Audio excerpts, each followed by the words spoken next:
fine. We're going to go live now and everyone can see it. That's because I scrolled so far. In fact, we're live now, which is nice. But don't worry, I'm going to check this. People are going to start appearing imminently, which is nice. I'm going to click that button, which means we're all... Yeah, I think that's it. It says live in 23 hours. Well, there we go. Oh, people are... We've already got roaming adocrat in. Excellent. So that people see what's going on. Can they hear us? Yeah, they can hear us. They can hear us both. Hey! Hello, Matt. Hello, roaming adocrat. Hello. This is going to be... Yeah, wait a minute. So you should be now... Dr. David Turner, who we have as a guest. Hooray! Everybody? Hello. So I'm... yeah, that's it. Everyone's like, live in 23. Yeah. I still can't get my head around that bit.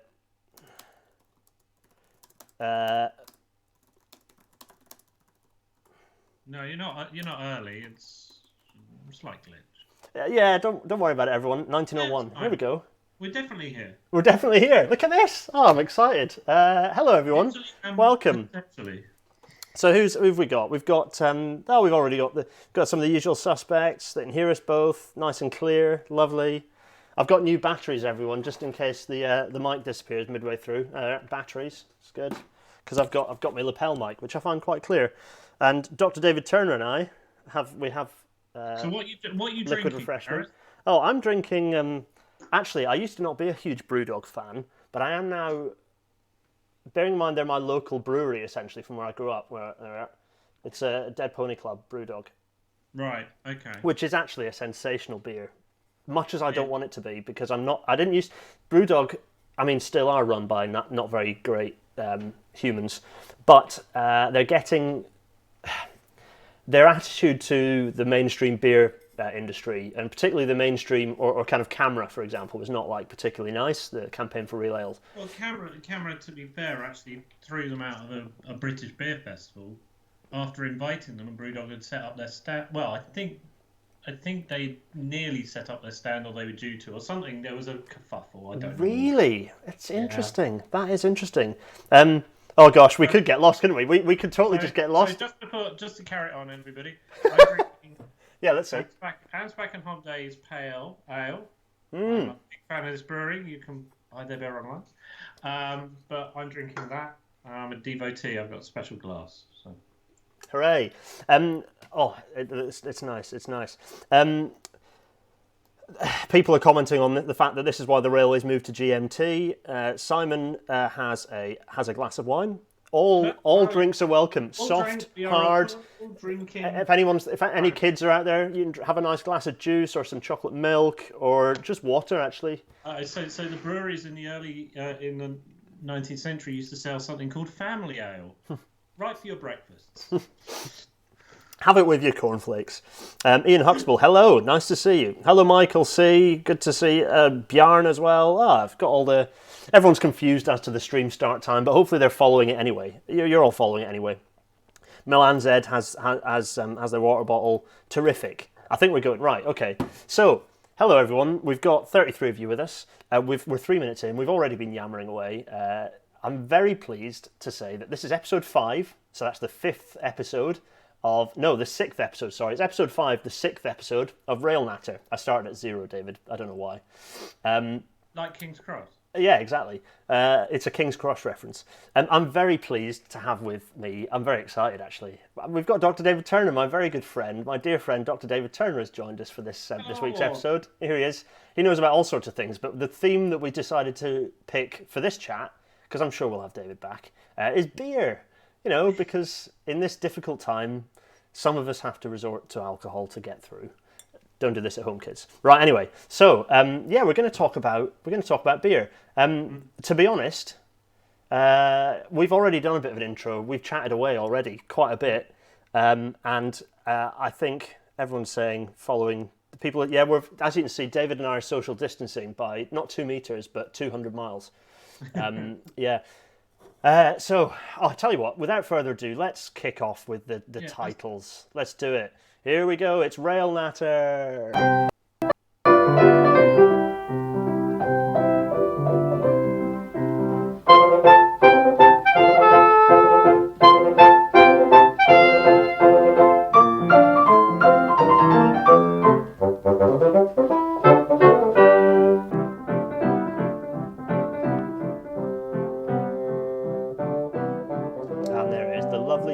1:45, fading out. And here we go. Let's get our faces up. As you can see, my producer has actually has edited the credits correctly this time, so that David's name and the correct episode card number appeared. My producer being me, of course. And here he is. Look, it's an orange thing that says Dr. David Turner on it. It's very high tech. No expense spared. Gareth? Yeah. I'm looking at the feed and I can only see Real Natter. Oh, really? You should be appearing fine. Well, I'll tell you what. People shout at us if it doesn't work. So the feed is behind. Yeah, you're working. You're there.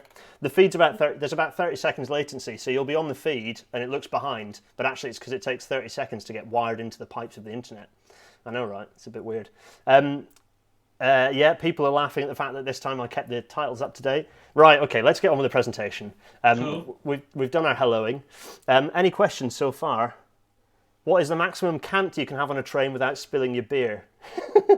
Actually, it's not about cant, it's about cant deficiency and how much cant deficiency you have. And actually, it's not even about that, it's about jerk. So it's about the rate of change of cant deficiency through the transition is how you spill your beer. Because you can have as much cant or not cant as you like, so long as it stays the same. Anyway, we digress.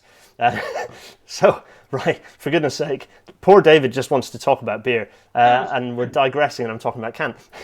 So, right. I can't talk about cant. Oh, here we go. It started. And the puns. Oh yes, right. Let's get our faces next to each other and let's kick off. So, in fact, okay, we're going to have some news to start with. Yes. First things first, heritage railways. We both love heritage railways, and they're all struggling with COVID at the moment. Lockdown means that people aren't visiting them. It means people can't be there to maintain them, get on with projects. They don't have the same status the Network Rail does to do all the vital infrastructure upgrades they need, or train upgrade, rolling stock sort of maintenance they can do. So they're all struggling. So if you've got a local heritage railway, check how they're doing. If you can help out in any way, please do. I think the heritage railway map's going to look very different at the end of this year, and it's quite sad. Yes, that's number one news article. Number two, HS2. It finally had notice to proceed that should have been delivered about a year ago. It went out today. But more interestingly than that is that with notice to proceed, a business case document came out that included a load of pretty stats, all of which fall a bit short, but never mind. But they're a good start. They're a starting point. So some interesting stuff to sink your teeth into. And for anyone watching the feed who doesn't know anything about HS2, we're not going to dwell on it because we're talking about beer today. But check out my YHS2 stuff on YouTube or Twitter. So, right, that's the news out of the way. We've got a picture of Wetmore Road maltings here. Yeah. So I think firstly it's useful to, if it's all right, Gareth, I'm going to set a little bit of context to how my interest in beer came about. I teach the MA in Railway Studies at the University of York, and I do it. I research as well. And I thought, what are my two interests? Let's have a Venn diagram of interest. So it was beer and rail, and actually, so I'm gonna. Where is it? There's a book that I've got somewhere around here, which is Terry Gervish and Richard Wilson's book on the history of the brewing industry. And of course, if anybody who knows the name Terry Gervish, he was he wrote the official history of British Rail, Strategic Rail Authority, and other things. Big railway historian, but he also went into beer. So I decided to follow him. It was a career trajectory, clearly. And I decided in their book, there's not much about beer and railways and transport. I think it's important to think about transport. Because from a brewer's perspective, then their concern is access or getting their things to market. So it's easy for a lot of railway histories through time, have focused on the very much sort of technological, organisational stuff about the companies or the organisations. But increasingly what we're doing in transport history is moving towards the idea of looking at the user. And what became clear is, firstly, distribution and transport's in the book, but it's not given its sort of dues. But also, it's not. It's a wide range of books, so it can't. Yeah, it's only got so much scope. There's only so much that Terry could cover. Yeah. Yeah. So I thought, well, what's this relationship? Because you all heard the story about St Pancras and how the beer was underneath St Pancras and the flows of beer and Burton beer. But actually, what was the relationship between breweries and railways, and by extension, transport? So I put in an application for a very small piece of funding to go and research this, the Business Archives Council research grant. And thank you for that, everyone there. Fund your academics, people. Yeah, and so I was asked. Well, I won. I was very graced and happy to have won. And I went away and researched the relationship between beer and railways, predominantly in the 19th and early 20th century, before the First World War. And that was such hard visits to the National Brewery Centre. Oh, dreadful. Such hard work. Such a horrible, horrible place. You go down at lunch and, there's things to drink like pop, but, Anyway. Yeah, so that kind of led you into Around why I came to this subject in more than just I like beer on trains. Definitely. We've got loads of questions already coming through actually, which I will. They're telling me not to say anything too loudly because I'm too. Wait a minute, I can fix that a little bit. I can shut myself up a bit. How's this, everyone? Is that better? I've put myself down to 67%. So if I put that up. Yeah, there we go. How's that, everyone? You're fine. I think you're fine. If you speak, you keep speaking fine. I've just turned myself down a bit. That should help. So the image that I think one of the things actually that transport history would be, we're always evolving. History isn't fixed as a discipline. We're always sort of evolving our knowledge and our understanding, and in periods of sort of 60 years ago, 50 years ago, history was written differently as it is now, interpretation of documents. And I think one of the things that has increasingly come through is this idea of looking at transport history as sort of the flows of stuff across transport systems. And one of the things there is actually to look at the supply chain. So, of course, beer has 4 critical ingredients, and water being one of them. Do you want me to pop the next slide actually? Because there's things I said. There's the next slide has like the breakdown, doesn't it? We can go. Yeah. Okay, go ahead, Gareth. Yeah, the next one. We can flip between the two. Right, here we go. Let's do that. There we go. Yeah. So I devised this, and I hope it's coming through okay. This is the brewery supply chain, and of course you've got. This is sort of in about 1900, we'll say. It's quite complex, so I won't take you through every dimension, but there's hops, a large proportion, about sort of the end of the 19th century, about a third of all British hops used in British brewing have come from overseas, Germany, but California, places in the United States.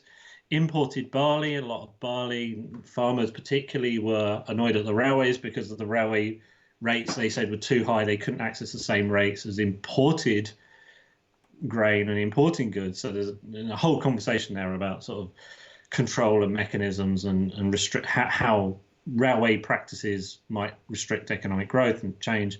But you've got barley that goes to the maltings, and those could be private maltings that are at somewhere where you've got a malting company, or a lot of breweries own their own and have them next to them.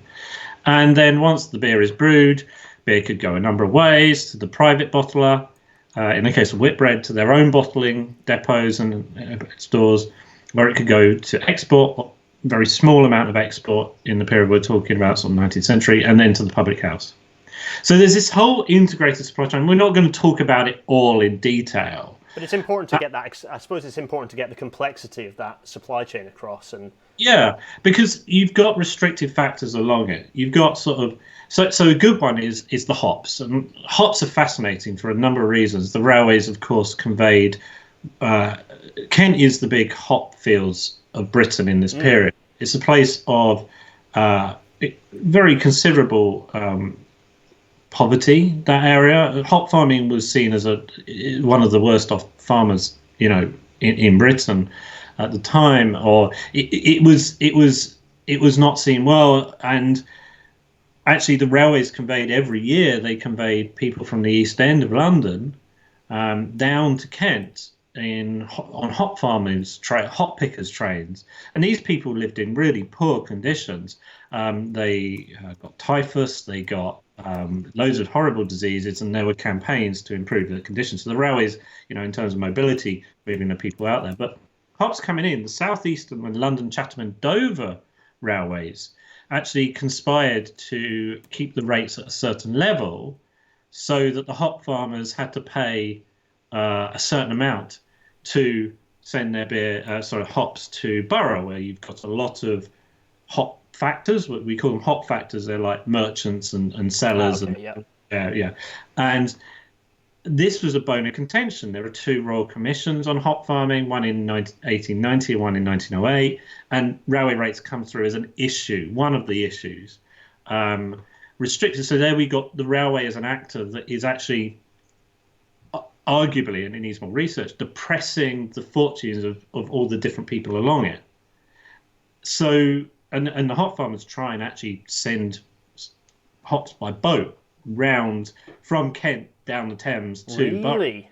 Yeah. It doesn't work. And eventually the Southeastern and the London, Chatham and Dover go at odds at each other. So it's an interesting story that I need to delve into. But there we see the railway playing a very critical role in the negotiation or the way that it works, the way that the pricing and cost. Now, pricing of beer, because actually the hop farmers in the 1890 Commission say, okay, these rates are pushing up our costs by a third. British hops to purchase wholesale or from the borough market merchants was a third higher than it was the American hops. American hop farmers had surplus. So immediately there you can see the price, the railway putting up the price of a pint of beer. Interesting. So actually Simon Fisher points out that he remembers, or rather, so he says the hop picking trips continued into the 60s, and his grandfather was a head brewer in London and used to visit the hop farms, which is really interesting. Yeah, it's a really interesting story. I think it needs to be unpacked a bit more. The railways didn't like them, these trains. They had a very, especially in the 19th century, which is my specialism, they had a sort of very patronizing, they used to disinfect the carriages after. This might be a little later, but they used to disinfect them because they thought these people were so poverty-stricken from the East End. They must carry disease with them. Yeah, well, vermin and, pestilence, stuff like that. So railway carriage and travel is very much classed and influenced by Victorian perceptions of class, perceptions of gender, perceptions of... So you've got all these different multiple layers in that. Anyway, so if we think about the supply chain, that's important. But also, I think another factor is governance. Now, governance is a really interesting question. There is a concept in supply chain that's come through in supply chain management currently, where companies are looking to negate... if you think about, say, Nike, they are looking to negate the possibility of scandal by governing their supply chain, so making sure they understand what's going on at all different parts. I think we could apply this idea to the past, supply chains in the past, because who has governance over different parts actually influences how much they pay, who they pay it to. So the hop farmer would have to pay to send their goods to market. So that's immediately a disincentive. But if it was the factor or the merchant to pay to buy them in, then that cost is lost. The hop farmer has a larger profit. So governance actually plays an important role. The factor then sends... Now, I'm not really sure on this, people. I'm going to be a bit... The factor then sends it on to the brewer. And the brewer has governance from there on. Except when they're sending it to, as we got here, merchants and agents who might sell the beer on then to free houses, to music halls, who might bottled beer. And we'll talk a bit more about bottled beer later. So so that's. Sorry, I've rambled a bit, but I hope that has clear. No, I think it's important to break this down. It's a bit of context. We're talking about this for another 45 minutes, so it's important that people get. I think it's useful to understand. It's a point you make, but the railways are often, we're very good at thinking about everything from when the thing arrives on the platform to when it leaves the platform. We're not necessarily very good at thinking about the bigger picture. Yeah, And that's as true today as it is in terms of the way that we perhaps historians have looked at the railways in the past. yeah. I think, yeah, I mean, I think we'll talk about it a bit in a minute about sort of actually how the railways treated the beer, Yeah, because it's an interesting. So, what's the next slide, Gareth? Yeah, so I'll put, do you want me to talk, do you want me to pop to the previous one at all? No, that was a maltings in Burton. That was owned by Bass, I think, and that just shows actually the railway is integral to that picture because you've got malt either coming down or going up on the right hand side. You've got railways, the railway, and we'll talk a bit more about Bass, Burton's relationship with the railway, which was enduring and long and defines our vision of beer by rail, I think. But yeah, so that's just. They used yeah, and it's important to note that you can see there's some nice bullhead rail there with some classic cast iron chairs. Just Bass opened a maltings at Sleaford. The year escapes me, and then they have this big fight with the Great Eastern Railway. The Sleaford's towards the east. They decided to put it at that spot because that was near the barley fields and the grain fields, and then they could malt it at Sleaford and send it to Burton. But they had a fight with the Great Eastern Railway, because they said to the Great Eastern, it might have been Great Eastern, Great Northern, it depends who's got the running rights, but they had a bit of a fight because Bass said, all right, if you don't give us a better rate, we'll actually send it by boat. We'll send it out.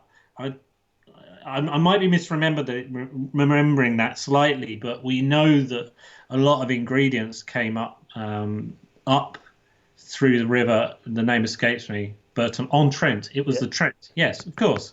On the various Trent navigations to. Yeah. So, okay, right. Conscious time. Let's hop on to this picture here. Yeah. Oh, in fact, before we press on, let's go through some questions. And tell me, David, if you think we're going to answer this question later on. In fact, a couple of people, including David Shearers, who's with us. Hello, David. Nice to see you. Are asking about sort of volumes. I don't know how easy it is to answer this question, sort of fairly quick, succinctly. But in the heyday, so at its peak, what was the volume of beer-related rail transport compared to other major commodities? So do you have like a percentage of overall freight traffic that was beer-related? It's exceedingly hard, I would argue, to pin down a number, and the reason is we just don't know how much was going by rail anyway. It's a really hard. So that the archives have not survived. We have like absolute numbers of goods that were carried by the railways. That was ordered by the Board of Trade. I was going to say the Board of Trade kept that data, but in terms of relative percentages, it's more difficult. Yeah. So I'm trying to get up a picture here, and I can't do it, but we're talking an awful lot of beer. So to give you an idea, Bass was the world's largest railway customer. It wasn't literally the world's largest railway customer. It was the largest single railway customer. Wow. In the 19th century, mid-19th century. Just because of the sheer volume and because of the nature of its business, which fundamentally was a business that was totally almost reliant on the railways. And had a national business and a nationwide business. So it was the world's largest business by a good country mile. So they relied on the railways, incredible. Yeah, and this is why the Midland actually had a Bass director on its board. So Matt Reed is asking about beer going by rail now. I don't know if it does in the UK. Is there any zero? Pretty much. The only thing I could think of, I was trying to answer this question in my head, is probably the Tesco trains. Good point, because they inadvertently will be carrying beer just because it. Yeah, I had a fear. I have a thought that they might have some BrewDog on there. Yeah. Interesting. So that's all, and we'll talk about actually the transition from rail to road a bit later. Nice idea. Okay, right. I'll come back to some other questions.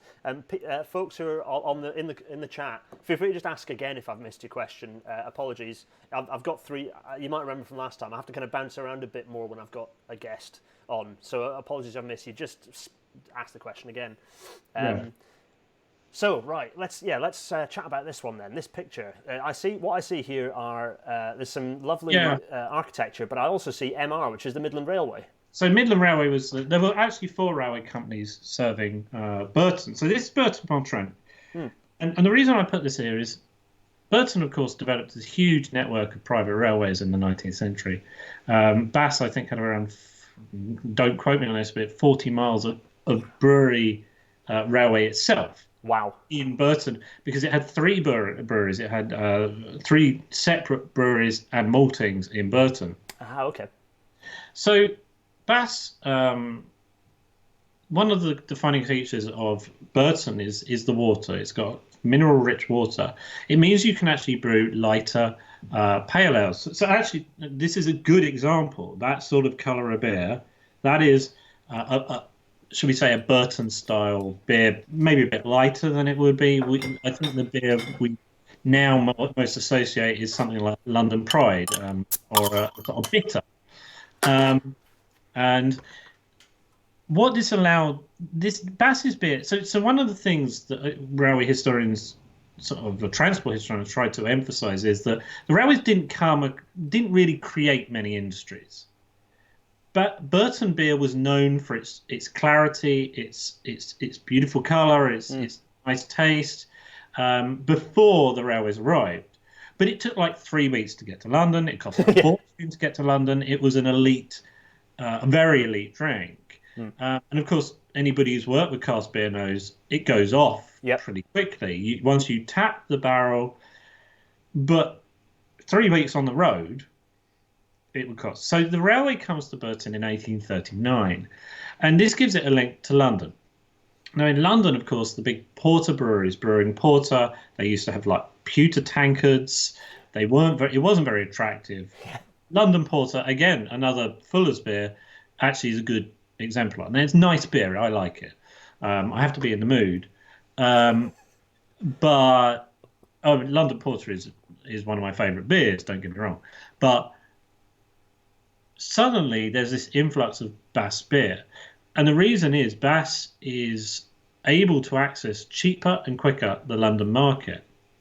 So suddenly, over the 19th century, Bass's market share within London, which scares the local brewers, it grows at a rapid rate. It starts to sort of level off because what the London brewers try and do is they try and replicate Bass beer or the Burton style of beer, because there are a lot of breweries in Burton. There's Worthington's, there's the interestingly named Burton Beer Company.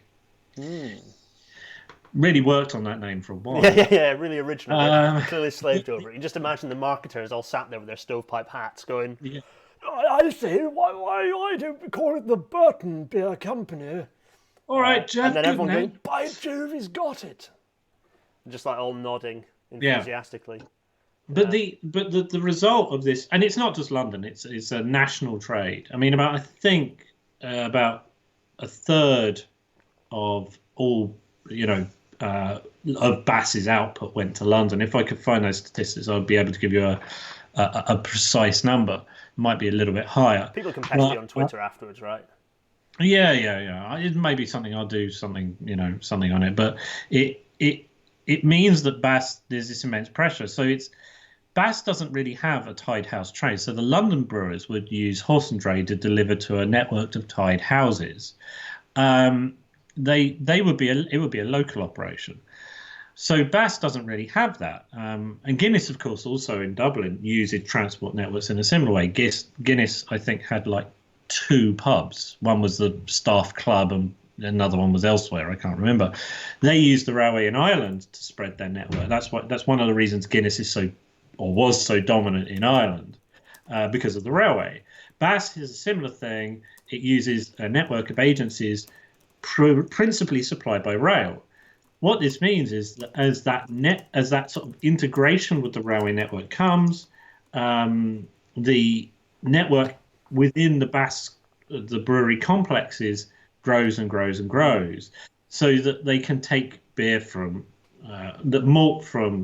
malt house to brewery and then the brewery went out, the beer went out, and sort of in the 1890s, there were, I think it must be about 3 or 4 trains a day ended up at St Pancras. So, I might got that.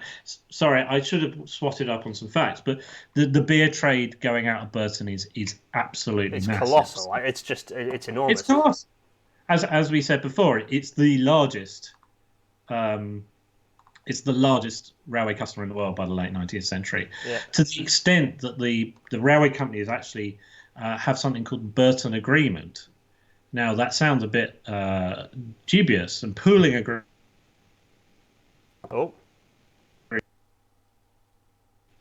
2 or 3 companies to fix, should we say, fix rates or divide the spoils from a certain place. The traffic between X and Y along a certain proportion were quite common. There was something called the Burton Agreement between the railways serving London and serving Burton, and they divided traffic up, the revenues from that between them.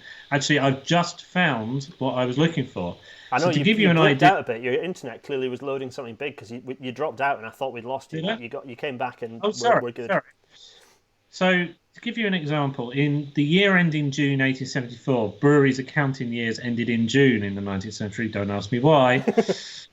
The total barrels forwarded by rail by Bass was 820,613.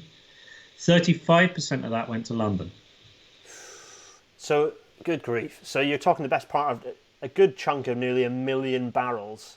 Yeah, and it gets How often was that? Was that a week? Did you say over 1 million by the late 19th century? Did you say that was a week? That was not in a week. That was in a year. Oh, okay. I was going to say right. Okay, so the best part of 1 million barrels in a year.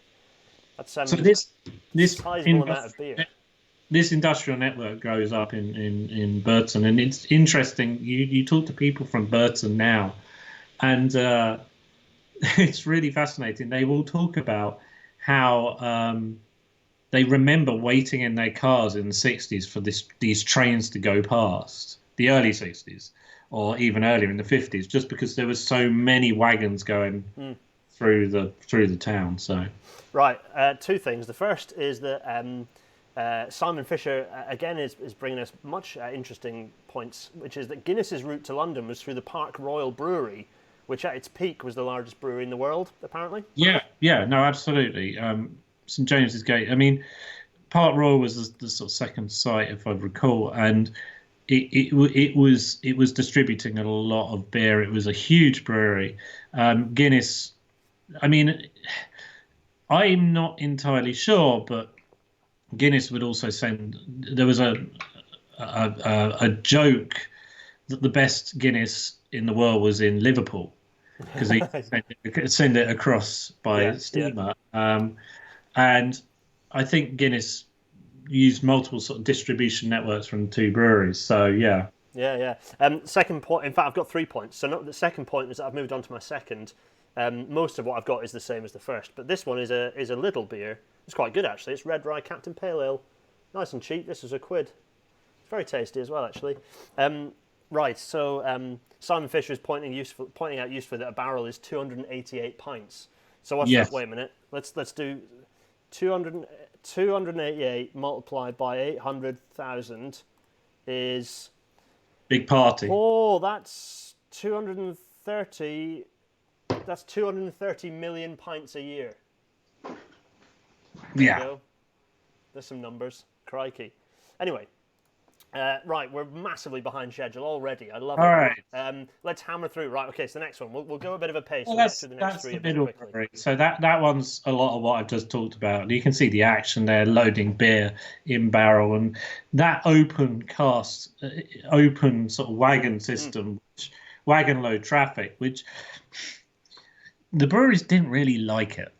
At the start of the period, I think sort of 1840s, 50s, 60s, it was no better than the alternative. 70s go through, and the breweries start, they start getting concerned. I mean, one of the big problems that the breweries faced in this period, and actually into the interwar period, is damage and pilferage.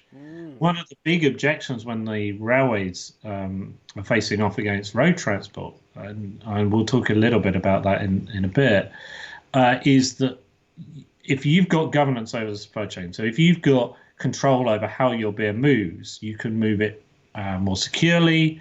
You know it's not being pilfered. And I've been through and looked at cases of beer being okay. I'll tell you one brilliant case. Some beer went missing, I think, from a station in South Wales, and they didn't know where it went. And they turned up and found it on the beach nearby, just sitting there. So the police from the railway and the local police decided to wait and see who turned up, and then 12 sailors turned up. These 24 police faced off against 12 sailors, and most of them, apart from one or two, were arrested. But the point there is that the beer went missing. And actually, a lot of the time, the reason the beer went missing was because actually railway workers would indulge. There was a guy who was found with a screw. Yeah, like to go into the barrel like a drill to. Dear. He got stuck. He was a railway member of staff. So there was this, and actually, between the wars, Whitbread, who was the world's biggest bottler of beer just before the First World War, stopped sending beer. There's this great file in the National Archives from the 50s, late 40s, where Whitbread goes, "We're not sending beer by you anymore," because during the interwar years we had so many bottles pilfered. Now they did send it in barrel, in tank, but they didn't send it in bottle.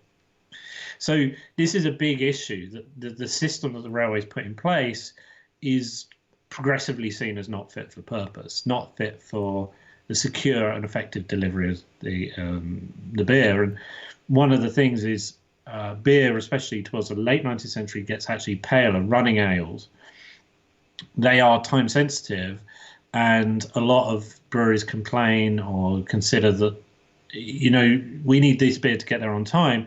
Beer would go into the system of the railways and just vaporize. And we're not talking about Burton, because Burton had sort of quite solid arrangements. Smaller breweries like if they have less buying power, I suppose they could get pushed around a bit more. They are just a regular customer, whereas Bass in Burton had a special arrangement with the Midland, a special agreement. Yeah. So you get that sense from smaller breweries that actually they're really not happy. Yeah. So right. Okay. So. Here we go. So we've gone from these quite nice pictures, actually. I quite like these little sketches. Yeah. Now we've gone to a photograph, in fact. This is 1920s or 30s, so that's Worthington. So just another picture. Again, it shows you actually how the system hadn't really moved on in 40 years or so. And that's actually the perception. The railways had not changed what they did and how they did it. Yeah. There's contrast, isn't it? Like, you just look at these two pictures. They're the 40 contrast between the two. Yeah. Well, there isn't much. It's just the same. One's a photograph and one's a hand sketch. Yeah. And the very real sense in the railway in the brewing industry is that actually these are two.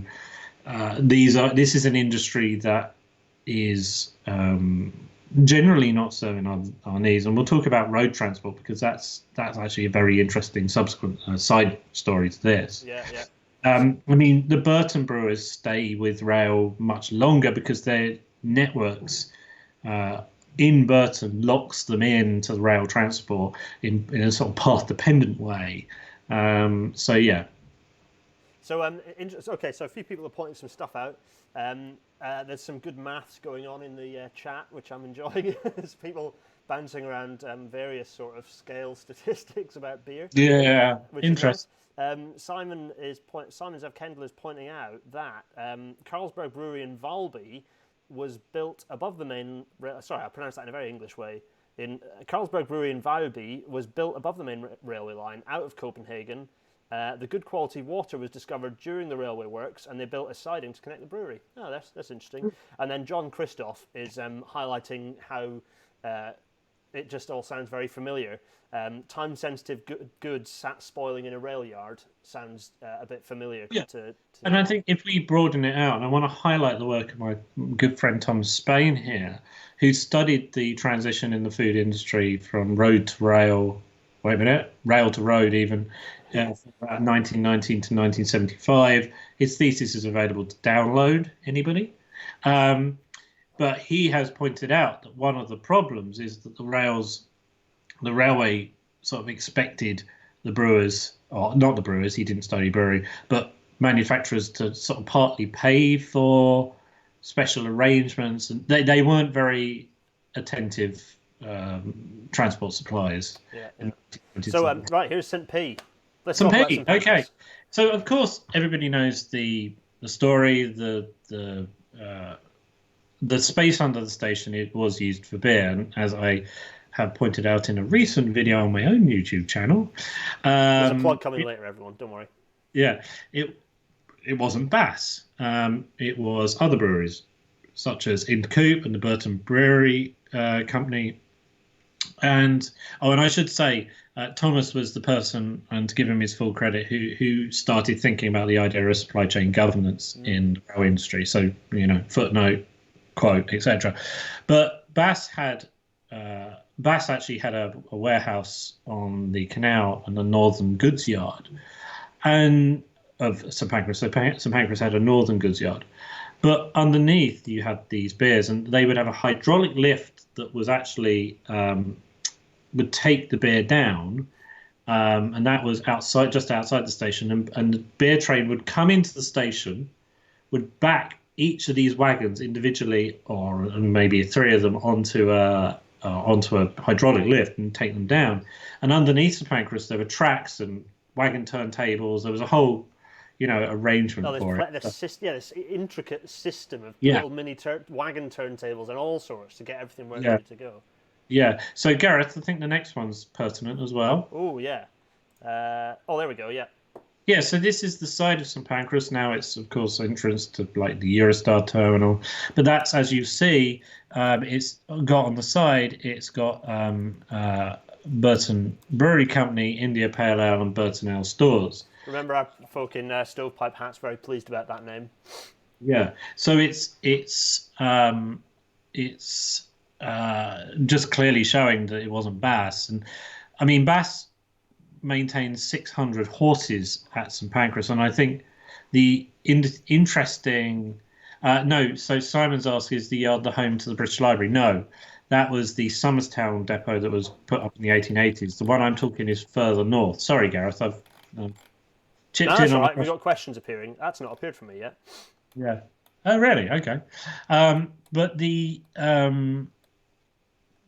Bass maintains 600 horses, and what's interesting is it's easy to think about the railborne part, but actually if we're tracing the movement of the barrel, it moves on into Bass's merchants, agents, whatever. Bass didn't own many, it had a large free trade. So, so that's just the side of St. Pancras. The side of St. P. And it looks both the same and quite different to that now. It'd be quite interesting. Yeah, I quite like the aesthetic. It'd be quite nice if they put like Eurostar or like international travel in big Helvetica, just to annoy Double Arrow, just in Helvetica, just above everything. Yeah. Right. Okay. So next picture. How are we doing? What time is it? 1944. We're all okay. right. So I just want to quickly address Matt's question on did much beer go over canal? Yes, before the railways, but actually. The first beer to come into St. Pancras for Bass came via canal. Because the railway wasn't open in 1865. Of course, yeah. And the Bass warehouse was right on the Regent's Canal. And I think actually brewers tend to look at where they can get the best option. They look to get the best option. So, for example, Whitbread was sending. Whitbread was interesting, and actually the Worthington's bottle is interesting. So, towards the late 19th century, you get a development of bottled beer, It's there for export. There's bits of it, but bottled beer already explodes in the late 19th century, and the London Brewer Whitbread is the largest beer bottler in the world, and it does this through a very modern-looking distribution system. Most breweries would bottle their beer and brew their beer, send it to a bottler, so handing it over to a third party who would bottle it, sending it to the merchant, and that entails certain problems because, of course, in this period there is complaints about adulteration of beer. Bottled beer is particularly seen as adulterated, so either the bottler or the merchant or whoever might adulterate it. What Whitbread does is it takes, so Bass used 16 different bottles, 16, I'll say that, I probably can't, it's a large number of bottlers in London to bottle their beer in London. But Whitbread decides a different approach. They decide to bottle their beer themselves. So firstly, they extend the governance of the supply chain forward into the bottle. So they're grabbing, yeah. But what they do is they use a PR campaign effectively to prove. Mike Heller is a great, fantastic academic. He's written this article about PR and saying, well, it's an interwar, post-war phenomenon. It was started in World War One because of. I think actually we could trace the elements, the sort of threads back to the 1870s. But anyway, bottled beer comes forward and they decide to bottle it themselves. So up until about the early 1890s, they are bottling at Gray's Inn Road. I actually bottle under St Pancras for a short while. Oh, really? Yeah. They bottle on the Gray's Inn Road. But then they decide, actually, so we're sending out 12 cases of beer via... So firstly, I think the context is important. Bottled beer becomes more popular because people take beer into the home much more. There are much more opportunities to drink bottled beer. But also, and this is the railways, people travel more on excursions. People's income is rising. Their financial, the disposable income is rising. They go and they want a bottle. They have a bottle. They have a pork pie wrapped in a bit of cloth and a bottle of beer. So, and also you get places that the people serving, like in holiday resorts, who want easily controllable disposable beer. Not disposable, but you know what I mean. They want beer when they're not. Yeah, they don't want to have to set up a pulling. They just want it that they can pick it up, nip a lid off and provide it to the customer. Yeah. So in some sense, the railway, and this is actually an interesting image because it actually shows how beer is depicted. It's depicted as a mobile object. It's depicted as a mobile object. It's set in an elite setting here on the railway, and of course, a lot of advertisers use this sort of first-class railway carriage aesthetic to meet people's aspirations, meet people's their. Aspirational media is not a new thing. It's been around as long as media's been a thing. Yeah, and marketing historians of 20, 30 years ago would say that, this sort of psychology on thinking about the user is a post-World War II phenomenon. No. They start thinking about, these very, not perhaps with the complexity and depth that they do now or post-war, but actually some of these sort of concepts about aspirational advertising and depicting people how they might want to be is a pre-World War One. It starts to come through in pre-World War One. But this is interesting because it's very much depicting as a mobile object, aspirational, that people can. You're drinking. I think it's White Shield, which still is with us. You're going to be in the elite. Yeah. So it's very mobile. So that's the context. But Whitbread, what they decide to do is they decide to, rather than sending out dozen cases, which they were, to actually relocate bottling centres. So they sent the beer in bulk, cheaper, quicker, less opportunity for pilferage, in bulk to different depots, and then they would bottle it locally and distribute it locally. So you have a bulk flow rather than lots of bitty flows to different customers. You can reduce your costs, and they do reduce their costs, and that's why they're able to keep a price point that is quite low on their beer. Again, the railway coming in there as a distribution mechanism that that that is important to the manner of the pricing at the end point. Yeah. I just point out something that's quite interesting. Is it interesting that they're trying to get the widest appeal here? Okay, she's got a half pint, but they're showing both. They're showing both the man and the woman, the husband and the wife, or whatever it happens to be. They're both drinking the beer. Why cut off half your audience? It's quite interesting. It's interesting that she hasn't got like a glass of wine or something separately. Everyone's drinking beer. Yeah, and I think that comes from the idea. So the pub was very much considered a male domain. It was a masculine space, and I mean, I'm not. I'm going to caveat this with saying I'm not totally up on the sort of conceptions of the pub. I'm more about the brewing, but it's masculine space, whereas these spaces were sort of everybody was in them. So it's more about, I think this is about aspirational to an aspirational middle class, which is coming through in terms of, especially a sort of London audience, where you've got a lot of clerical workers around London who look at this and they think, well, if I save up, I could have a nice, grab the first class and go up to Scarborough or something. I don't know. Yeah, exactly. Right. So anyway, next slide. So Gareth loves this place, but he doesn't know it. This is under the big old Newcastle Central. Is this under Newcastle East Junction? Yeah. Or close to it? This is Whitbread's store in the early 20s. And they used Whitbread tended to use places local to the railway for obvious reasons. If you want to reduce your costs, you ship to the nearby railway locations. The one I love is actually Norwich. So the bottling depot Whitbread had was right on the river near the station. But they actually used to ship the beer up by coastal shipper. And they didn't use the railway that much. They shipped it up by coastal shipper and bottled it on their depot.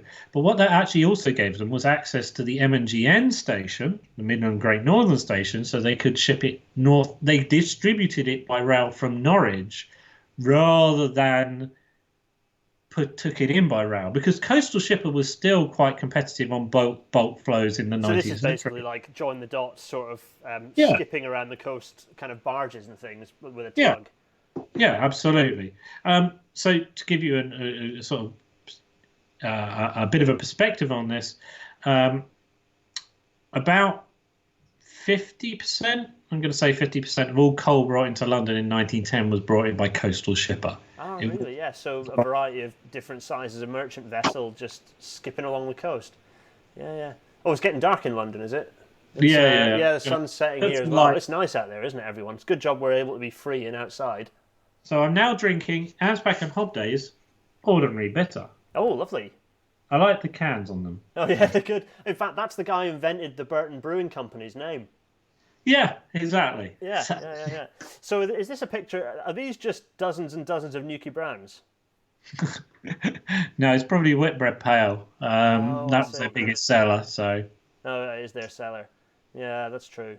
Oh, that's a shame. It's a really great picture. I mean, it's quite I mean, they've clearly gone in and it's a long exposure. I can't imagine it was quite that bright under there.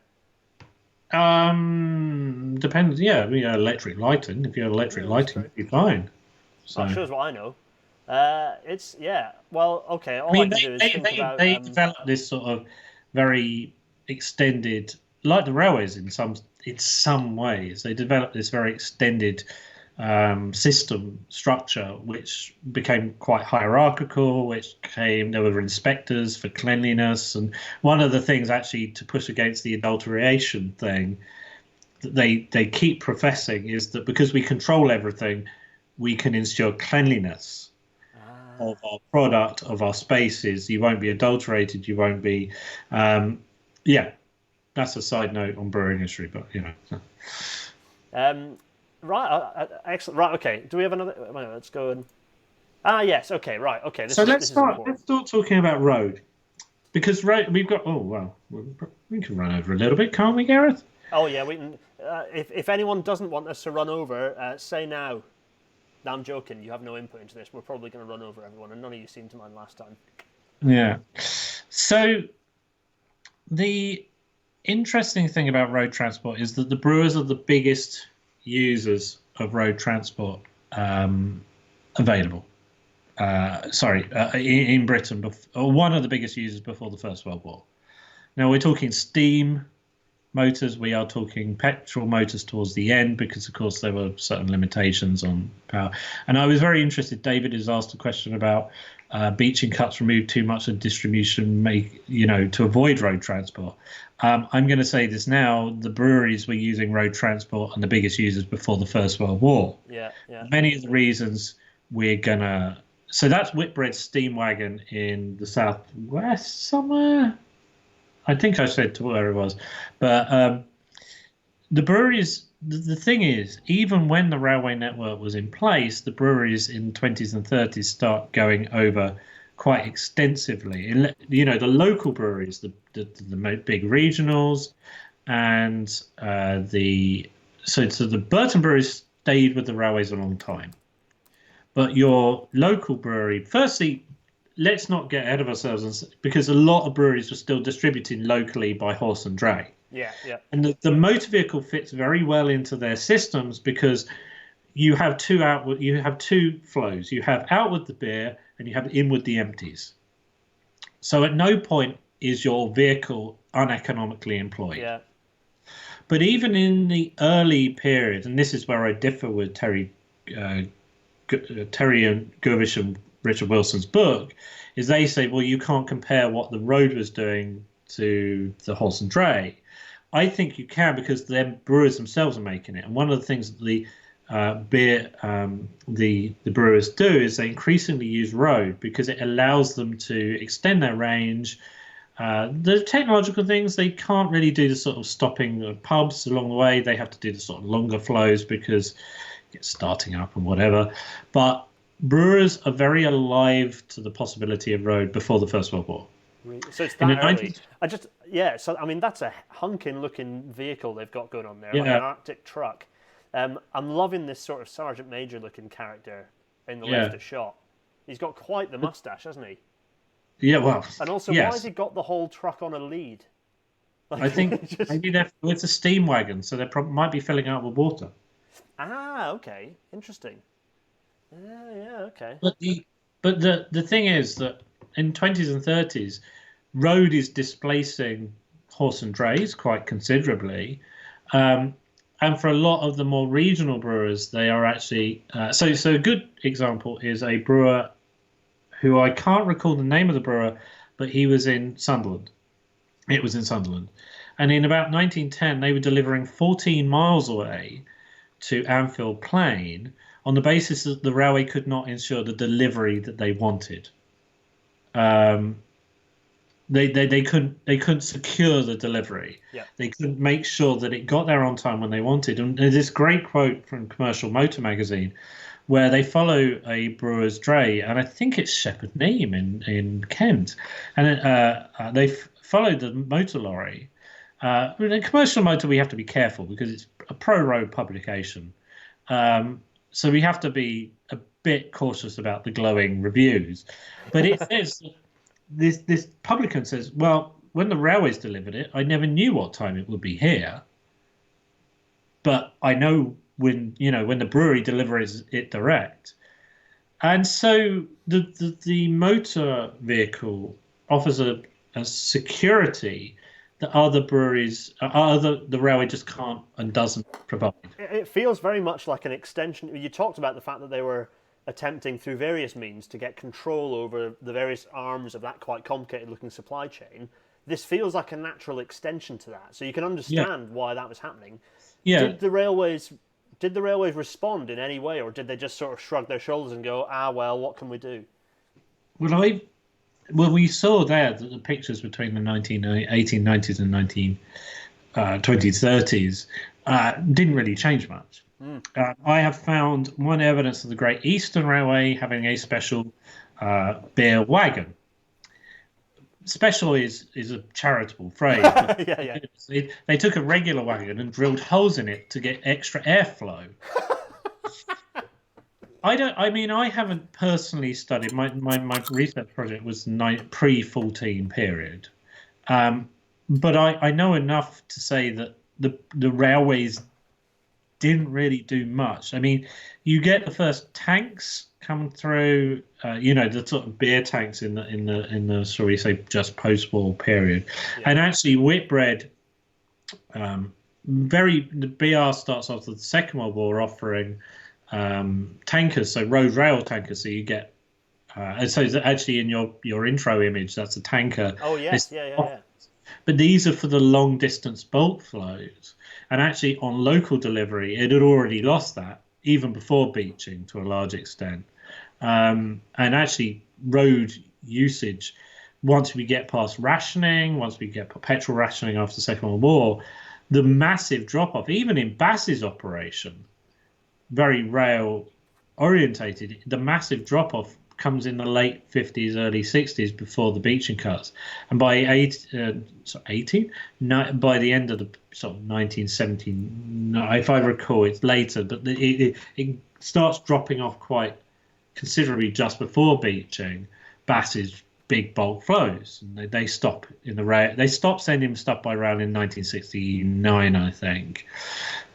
So it's the issue is Beeching is always an interesting sort of a very important point in railway history, but actually a lot of the trends can be traced back to before the First World War, especially in brewing, because you've got here a picture of a motor vehicle delivering beer.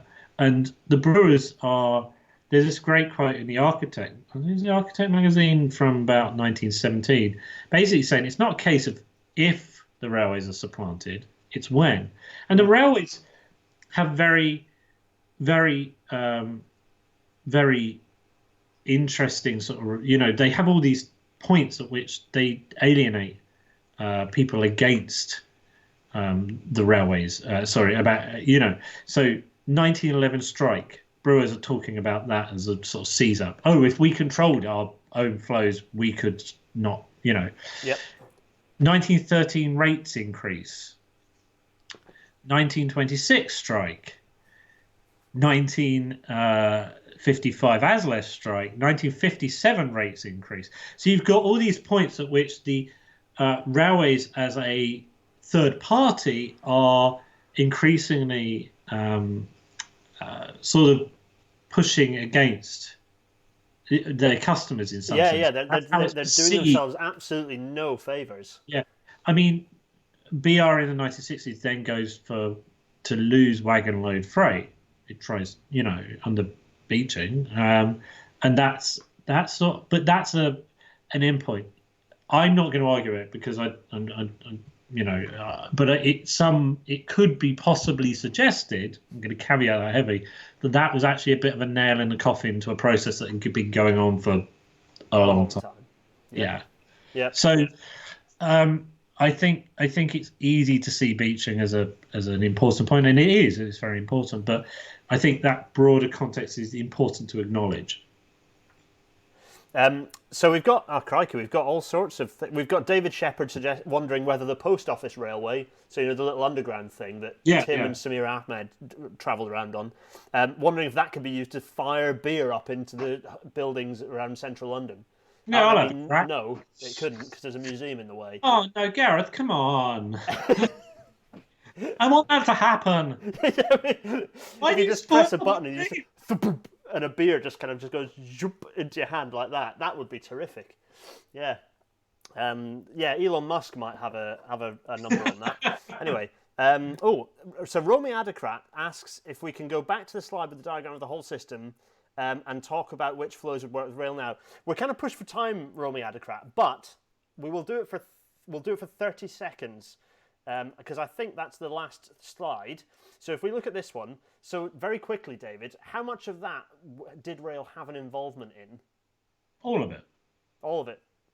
Yeah. I would be. See, the problem is it's not so much the fact I'm not going to profess to be a modern logistics expert. So I would suggest that the bulk flows might still work, in a lot of ways. I mean, we could get heavy goods objects. I don't know. I don't think it's the last mile problem. It's the how do you solve the when the beer or the hops or the end up at a rail depot and take to a rail depot. How do you?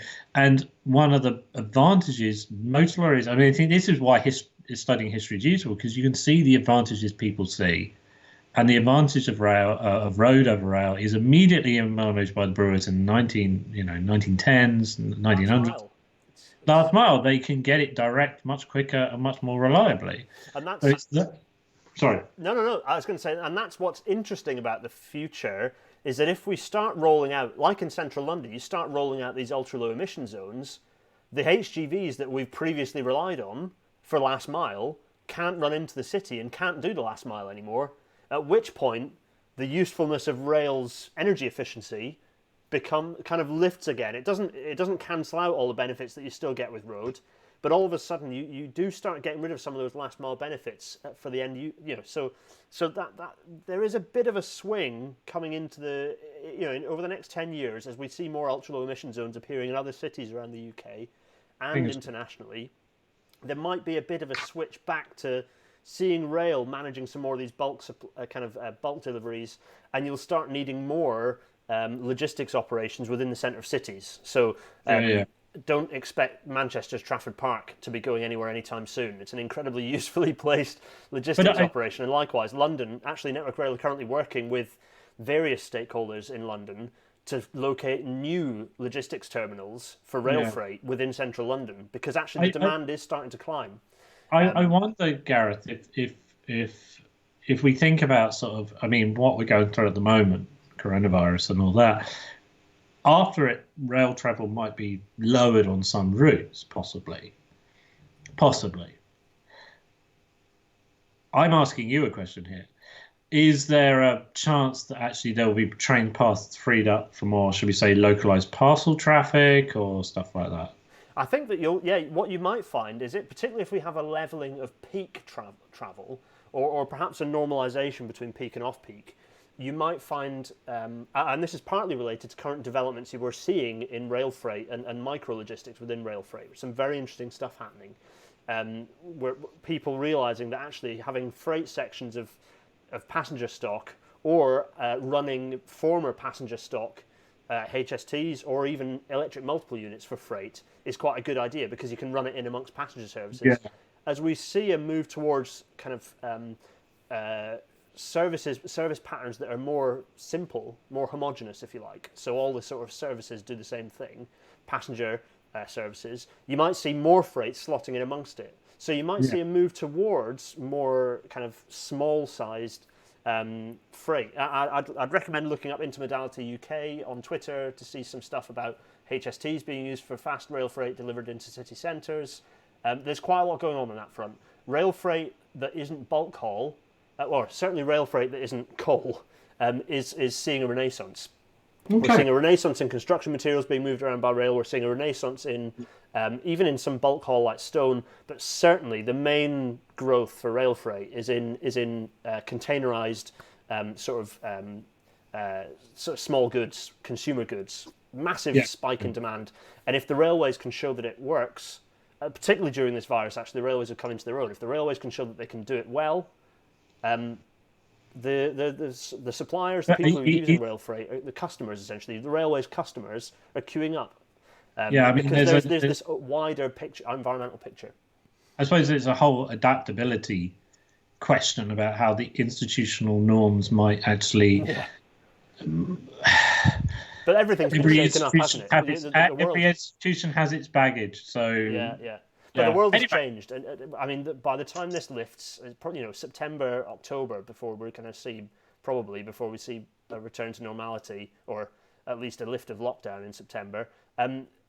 The world will have changed. It was just we've had change thrust upon us, and it's going to be interesting once the dust settles to see what that looks like. And rail freight needs to be right there for all the reasons that everyone in the chat is saying. I think everyone in the chat acknowledges that rail freight is good.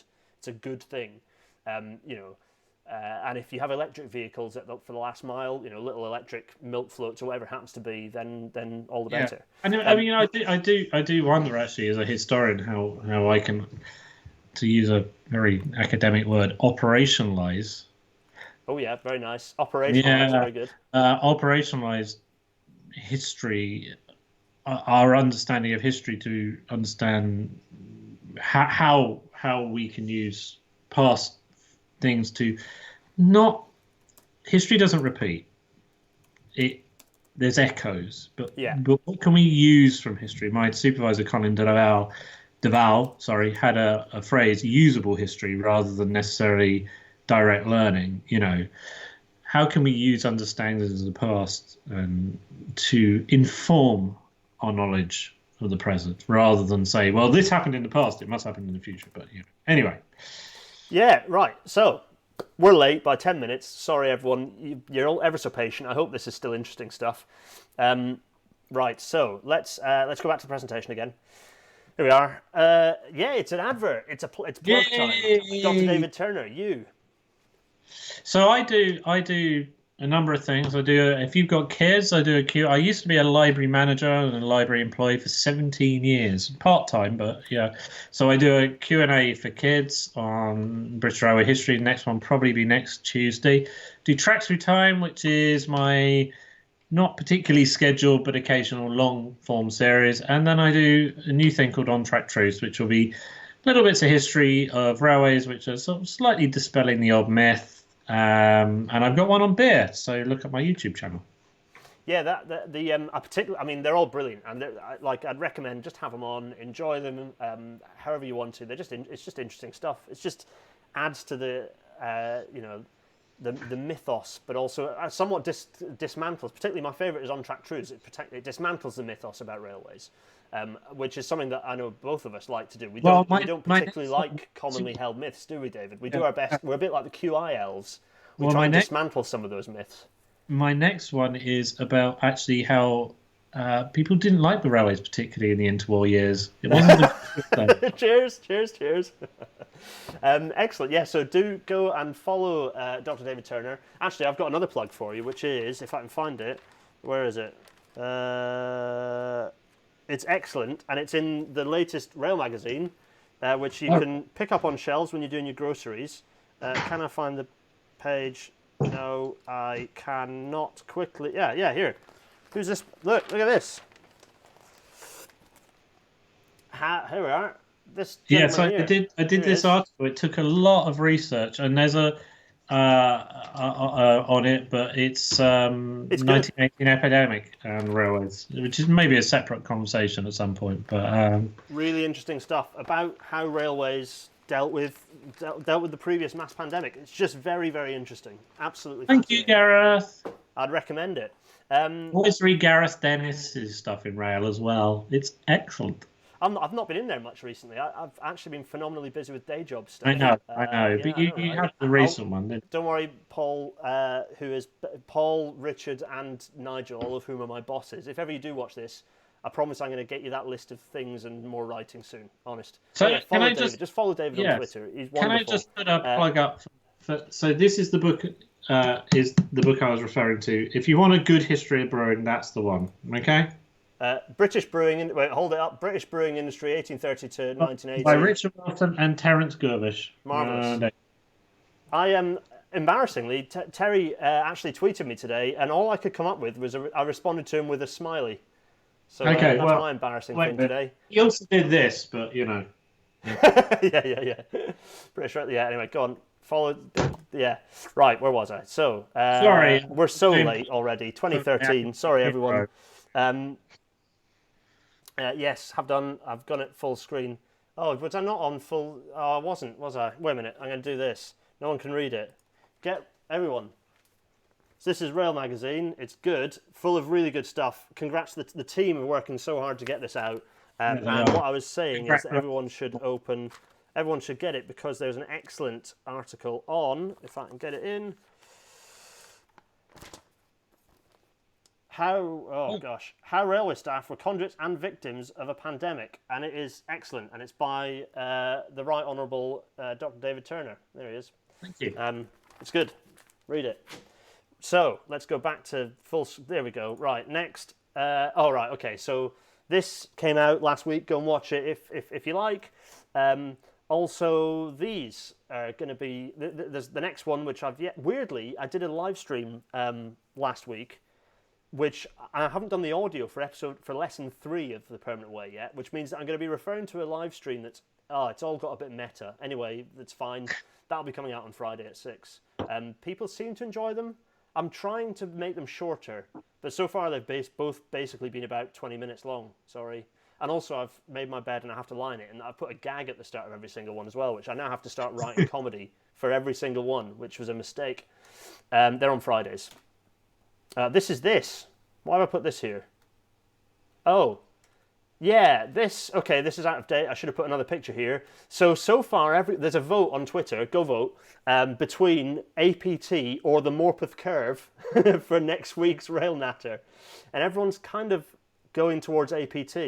So if you want to hear about the Morpeth Curve, because you're going to at some point, if you want to hear about that next week rather than APT, then vote. If you want to hear about APT, David, you'll hate this / love it. It's an alternate history of if the APT succeeded, what would the world look? What would Britain's railways look like? And so I'm making that up, and it's not out for peer review. So, lastly, but by no means leastly, I have a full-time day job, so all the time that I spend doing these things, it's the same with David. We're both very busy. Every little helps. So are you poking me in the ear? No. These help. So thanks. I've just started a PayPal.me. So PayPal.me/Gareth Dennis also works. These really help. It just means I can buy kit, and it kind of justifies me when I take I take unpaid leave essentially on top of my annual leave to do some of this stuff. So every little helps basically. So thanks for that. Thanks everyone. We're only 17 minutes beyond schedule. You've all been brilliant. Everyone's here. Who have we got? We've got so many good people. People talking about Beeching. We're going to talk so much about Beeching in the future. Jared, thanks for that. I'll know unique and interesting stuff about Morpeth Curve. Yep, that's true. APT. Great. Lots of everyone on the chat. Thanks for joining us. You've been great. Some really good questions. David, thank you so much for joining us. That's been terrific. Have you enjoyed it? We'll come back and do history time again. Yeah, I think so. It's been brilliant. Thanks, David, and thanks everyone. And we're waving. Cheerio. Adios. Hasta luego. Bye, everyone. Bye.